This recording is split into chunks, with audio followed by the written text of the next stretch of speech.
Hey you, I'm Sarah Turner. I'm a copywriter and copywriting mentor. And let's talk about impressing your clients with professional onboarding because that is something that, takes a little practice to really find your personal preferences and to make sure that you're doing it in a way that really impresses your clients and reaffirms for them that they have hired a professional. It's an important step that often gets overlooked. And it's also a step that sometimes kind of freaks newbie copywriters out. So I want to give you some tools and some tips and some things to think about so that when you are onboarding your copywriting clients, you feel really good about it. So the first thing I want to start out with is there isn't some magical answer.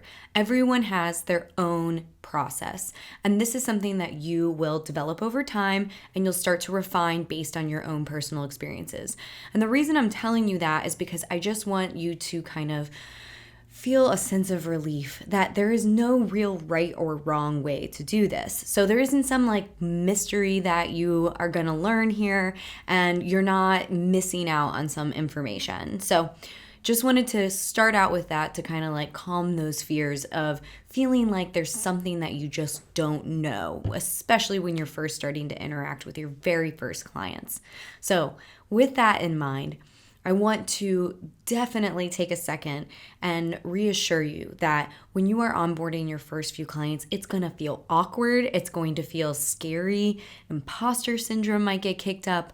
But I want you to know that those are all super natural and that they're a sign that you're growing and not necessarily doing something wrong. So now that we've got a little bit of the mindset stuff out of the way, let me give you some practical tools. So first, let's just go over the steps. These are the steps that I prefer. Remember, there's no right or wrong way. So this is just what I recommend and what I've seen my students go through and what they've implemented themselves. The first step is a discovery call. Maybe they found you through your website, or maybe you reached out to them and started the conversation. But I really think the best way to kick off this relationship is with a discovery call. And that is just a quick consultation where you can get to know them and their needs so that you can customize your approach and your proposal and your suggestions to what they're trying to accomplish with their business. So it's a really important part of this process. You could do it over email, but I think hopping on the phone just builds rapport super quickly. It shows them that you're a real human. You get to connect a little bit better. And I do want to reassure you that you don't have to make it a video call. I didn't really ever make mine video calls. I know that with everything going on, more and more people are using Zoom and getting more comfortable with video calls. So it's totally up to you. I also want to encourage you that you be the person who reaches out to them so that you can go ahead and give them that call.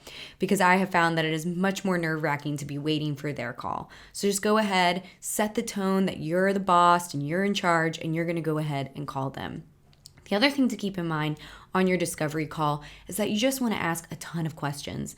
Your job is to get to know them, get to know their businesses, their business, their pain points, how you can help, what you can bring to the table as a copywriter. So this isn't a job interview.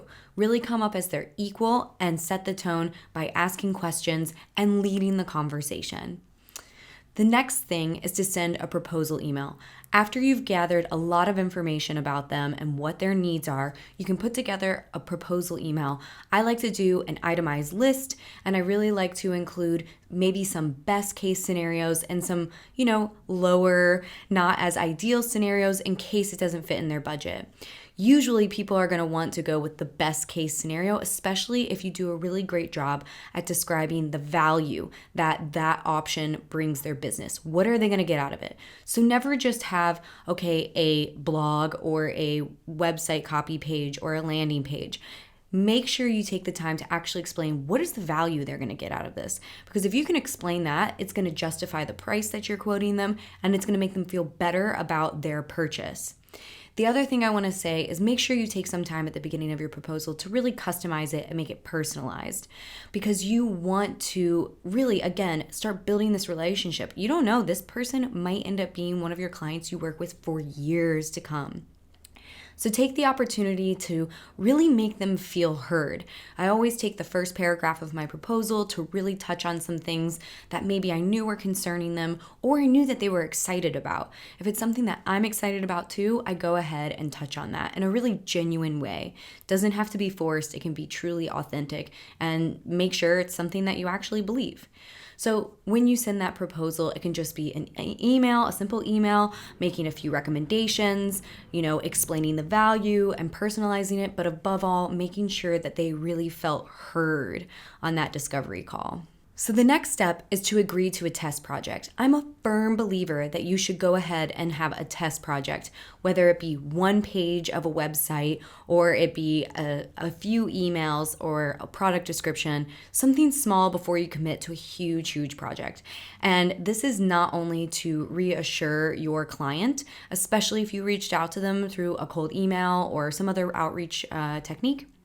This will reassure them, that they're not having to go all in with you, that they can test something out and see how it works, see if you guys vibe well together. But the other thing is this is equally for you to make sure that this is a client you actually want to work with. I cannot tell you the number of times I've heard from students where they actually skip this step and they dive right into a giant, $5,000 retainer, and they are so upset when they suddenly get halfway through the project or even not even that far and they find out that this client is not for them. Maybe they, treat them like an employee, or even worse, they're condescending or rude. I make this recommendation based on my own personal experience. I definitely, when I was first starting out, I was so eager to take on projects and just to have clients that I would, wasn't very selective. And if somebody wanted to just go ahead and lock me in at 6 months worth of work, I would take them up on it without doing a test project. And one client of mine comes into mind in particular because she was the person who got me to start implementing the test project policy. She was completely unresponsive and I could not get a hold of her. I could not get edits. I could not get in touch with her for revisions. And I didn't know whether to keep going or to slow down. And she was very late to pay her invoices. So I ended up calling it, cutting our work together short, saying, we weren't supposed to be working together. We were not a good fit. And it was a really messy situation. I think that if I had just set aside the time and had the self-control to have one small test project, I would have figured that out a lot earlier, and it would have it would have prevented me from a lot of heartache. So I really encourage you to just do one small test project with a client. It's equally for both of you, for your client and for you. After you've both agreed to a test project, the next step is to send a contract and an invoice. So there are a lot of tools, I'm going to get into this a little bit later, for creating your own contract. The one thing I want to say here is that I encourage you to do one contract for the client, and you can even have a line in it about how you'll discuss the scope of work per project via email. That is allowed, as far as I know. I am not a lawyer. Do not take anything I say as legal advice. Then you got to send an invoice. Now, one of the things that I recommend newbie copywriters do if you're not comfortable having your client pay upfront via your invoice, and again, we're going to get into tools for invoices in a little bit. But one of the things I recommend is you can do a 50% deposit payment upfront and a 50% payment upon first draft completion. Eventually, you're going to want to just charge up front. That's pretty much what everyone in the marketing world does. You charge your clients up front. But I totally get it when you're first starting out and you're a little uncomfortable. Also, if you're working with a client who you reached out to via cold email or any other cold outreach, this kind of gives them, a little bit more feeling of control, and it can just be reassuring. So you can do 50% upfront, 50% upon first draft completion, making sure you keep some edits and any other revisions as kind of collateral to get that last 50%. Most people will pay on time. You might have one or two issues, but this is why you should never start work until they pay the deposit. The way I put the ball in my client's court is I say, hey, it looks like my next available deadline will be on this date, but that depends on when you put the deposit. I use, deposits to secure your deadline. And as soon as you pay that deposit, I'll let you know when your deadline is. Then that makes it on them to go ahead and pay the deposit to know when they're going to get their copy back. So that is the next step for me. Only once your deposit has been paid or you've been paid up front should you begin work. Again, this is a policy that I have in place that came about because of a particular client. So I'm telling you this so you don't have to make that same mistake. So don't start working until you have that deposit in your hand. And then the final step is to over-deliver. Always be thinking about how you can over-deliver for your clients so that working with you is an absolute pleasure and they really see the value of the work that you bring and they want to continue working with you because your reputation is everything and it will continue to grow and your business will continue to blossom if you're always thinking about that. Now, one important thing I want to touch on is over-delivering does not mean bending over backwards, acting like an employee, and it definitely doesn't mean having zero boundaries. Over-delivering just means being consistent, being a pleasure to work with.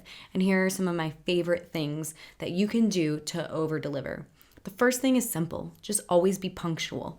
Don't miss deadlines. Don't be late to calls. And I'm so particular about not missing deadlines that I'll even have another copywriter help me out if I get sick or I go on vacation. I will make sure that I don't miss a deadline. That is something that I have a standard that I've set in my business, and it's something that my clients really appreciate. The next one is to keep great boundaries. So actually, boundaries have a way of making your relationship with your clients even better because they will know what to expect from you. They'll know what your relationship is like. And honestly, I've had a few clients where they tried to start treating me like an employee, and I kind of pushed back and, reacted very much like a business owner with a calm state and set my boundaries. And when I did that, they realized, oh, okay, this is a business owner and I will now treat her with respect. So it really can be as simple as, not getting upset, but just simply keeping your boundaries with your clients. It will make your relationship a lot better. The other thing is to act like the pro that you are. That is a great way to over-deliver. That just means keeping things professional. Like, yes, you want to talk a little bit about who you are when you're with your client, but don't go into too much detail. Freelancers have a little bit of a reputation for being super unprofessional, maybe selling sob stories about why they might want to work with someone or oversharing personal details.